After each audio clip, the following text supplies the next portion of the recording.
And as I stated, 309 LSD rear end. I have the full rear cradle out. Shocks and springs are right there. It took a little longer than expected because these police cruisers have extra crap on them. But one thing I like about the fact that it's an ex-police cruiser is the sway bar and the sway bar links are the heavy duty ones. So they're actually thicker and better versus the original ones that were on them were thinner than that. Another good thing about this is, so I just dropped that, whatever. So most of the, as you can see, the way that rear end is, these newer Hellcats and stuff, it's one of the reasons why you have to change the whole entire subframe is because they have the different mounting style than the original, you know, like 05 to 2012 or so, rear subframes and rear ends bolted differently. The original ones that are out of the 05s and so on and so forth, they had 2 bolts in the back and then 1 in the front. These newer ones, they have 2 in the back and then they have 1 there and 1 there. So they have actually 4 for better mounting on them. And then they also had thicker axles. You can see these are really nice thick axles that can handle a little bit more power versus the original ones that I had couldn't handle shit.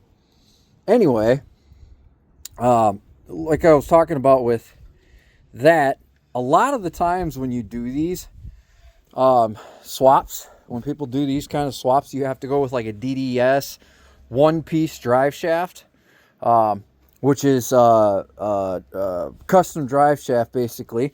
And I'll show you here.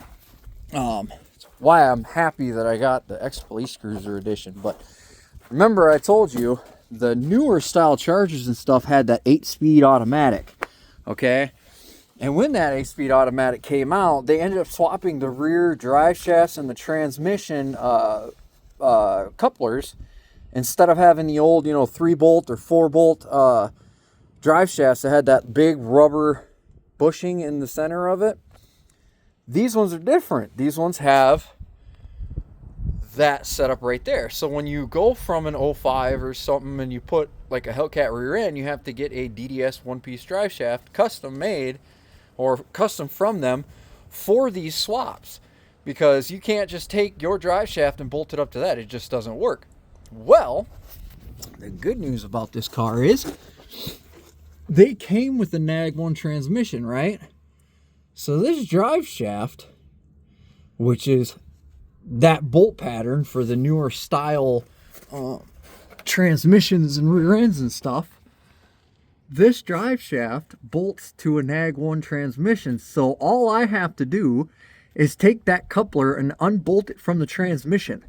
There's, I think it's like a 36 12 point socket, and I can take that inner yoke out of the transmission, and that will go straight into my Nag 1 transmission, so I don't have to spend $1,200-1,300 buying a one-piece DDS drive shaft. Another really cool thing is this has been replaced, this carrier bearing. You see that? That is a performance style carrier bearing. So that's already been upgraded. So that's actually a really good thing too. And on top of that, this drive shaft is about twice the roundness, the thickness of the original drive shafts that they came out on the like 06 to, was it 12 or 13 SRT versions. So that's actually a really good plus as well.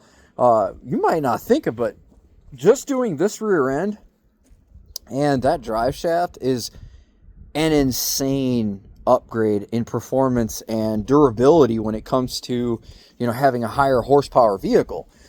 I've got the full Brembo swap, and I've got a shit all over my face. I've got the out of an 06 SRT8 Magnum, I've got the 306 limited slip, and a lot of people are like, oh, they didn't come out with that in 06. Yes, they did.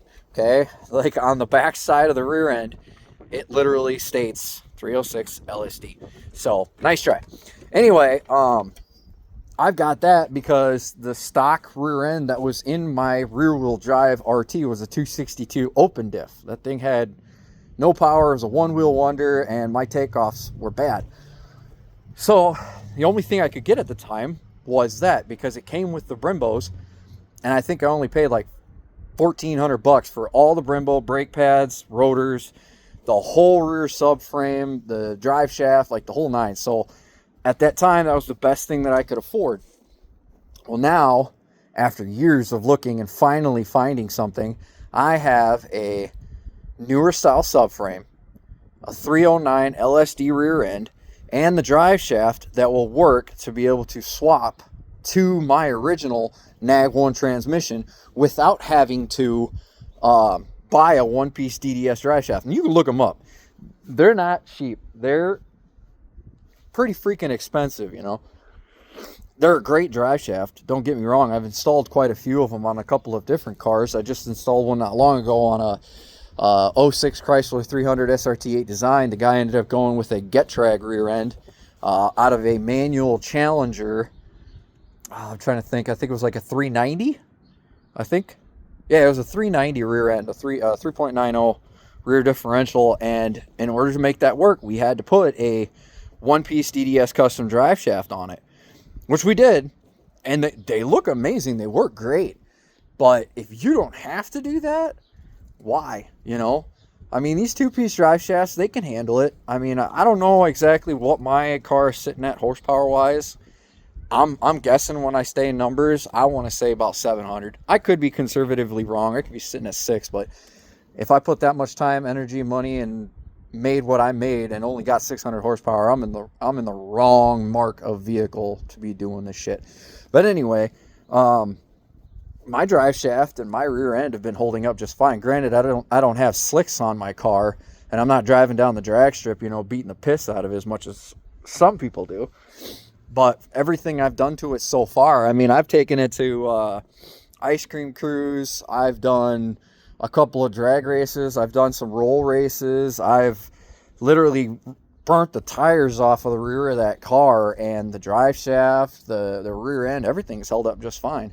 The only thing I haven't done is slap, you know, slicks on it to go down the drag strip and see what it does, because I've been afraid that I'm going to snap an axle or blow my rear end up.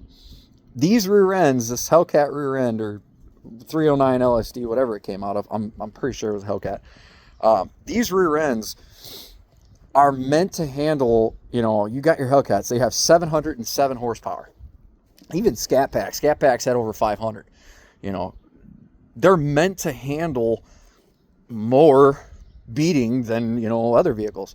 The rear end that's in mine right now, along with the drive shaft, I mean, you know, you're talking 425 crank horsepower. That's not how much horsepower you're sitting at to the wheels, you know, and I'm sitting with, conservatively, I'd like to say 700. So, you know, you throw that much power into a rear end that's not meant to handle that, there's a lot of variables. And I don't want to be at the drag strip and try to give a nice good launch, and then boom, there goes an axle or my rear end explodes, and then it's like, okay, well, now I got to tow the damn thing all the way back home, drop the rear differential, replace an axle, and then where am I going to get another one at, you know? Like, I've got people that have them, but money, you know? So, but yeah, it's not that hard. I'll show you. Literally, technically, there is 1 bolt, 2 bolt, 3 bolt, 4 bolt. There's 4 bolts that hold the subframe in place, okay? But there are a couple of other things that you have to do in order to fully drop this whole thing. There's a strut, or a shock, I should say. There's a shock right there and a shock right there. And they bolt right up inside here. There's 2 bolts on this side, and then there's 2 bolts on that side. What I started with was I unbolted the shocks, completely got them out. Okay, once that's done, before you start dropping the rear differential and unbolting it and shit, you got to take out the drive shaft. All right, now yours could look like this, or it could be the 3 bolt, or it could be the 4 bolt. Either way, anywhere from a T45 all the way up to a T55. This one happened to be a T45. You know, the 3 and the 4 bolt ones, they were T55s. Either way, they're not that hard. T55 and an 18 millimeter wrench, and you can get those bolts out. Then you just use a pry bar and pop that rubber bushing out that goes in between the drive shaft and the rear differential. Aside from the drive shaft, the 4 bolts that hold the subframe in place, then you have your brake lines. You know, you can either take the brake lines off, you know, right up there, or you can just pop them off the caliper. In my case, I'm not going to use these calipers, but I don't want to ruin the brake lines, so I just undid the brake lines from the calipers. Made my life a little easier. And there, on this model, this style rear end, on the Chargers at least, they have the gas filler neck, which is right here. That gas filler neck goes in and around here, and then it comes down and it goes to right there. Well, unfortunately, that goes literally through the sway bar and the upper or lower control arm. Is it lower? No, the subframe and the sway bar. It goes in between both of those to the gas tank.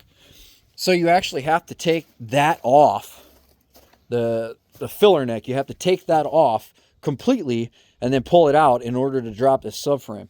And then last but not least, you have your emergency brake cable, okay? You have one single line that comes from this side. It's got a 10 mil bolt that holds it in place right here. And then it's got a line that comes down, and then it tees off, and it goes from one side to another.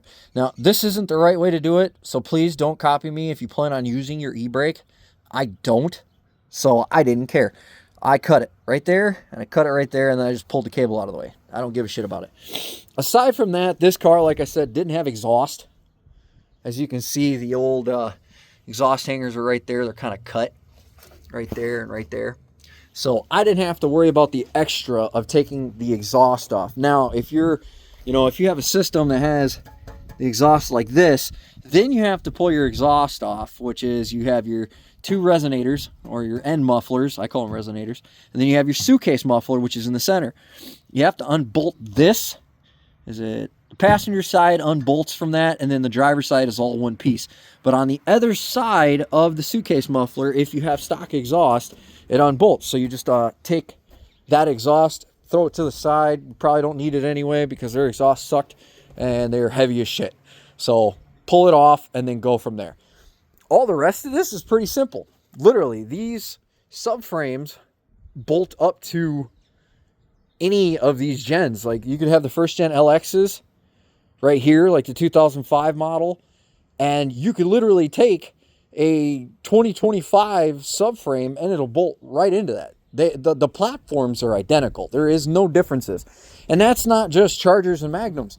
That's Chargers, Challengers, Magnums, Chrysler 300s. They're all the exact same. Literally, the chassis setup, the body is the only difference, the way that the outer part is made. But where they bolt to, the subframes, all that stuff is all made in the same basis, the exact same style. That's why you see a lot of these people, and they're doing these Hellcat swaps on their Magnums, or they're doing these Hellcat swaps on their 300s, or the older style Chargers, the 05, 06 models. Literally, you could take every single part except for the shell of the car. You could take the whole wiring harness, the subframes, the steering, the interior, everything, and there's no modification needed. You just slap it into another. Now, if you're going from a Charger Hellcat to, say, a Magnum, then yeah, you got a little bit of wiring that you got to do for like the taillights and shit. But everything else literally bolts right in. The dash even does. The seats do. The carpets. It's all the exact same platform from 05 all the way up to 2025. So 20 years that they've been making these things, they've been making them identical to each other. That's why so many people are out there doing all these swaps and stuff. Just because, that's probably about the easiest thing that you possibly can do. Seriously, me dropping the subframe and everything like that, the most time it's taking me is to unbolt everything.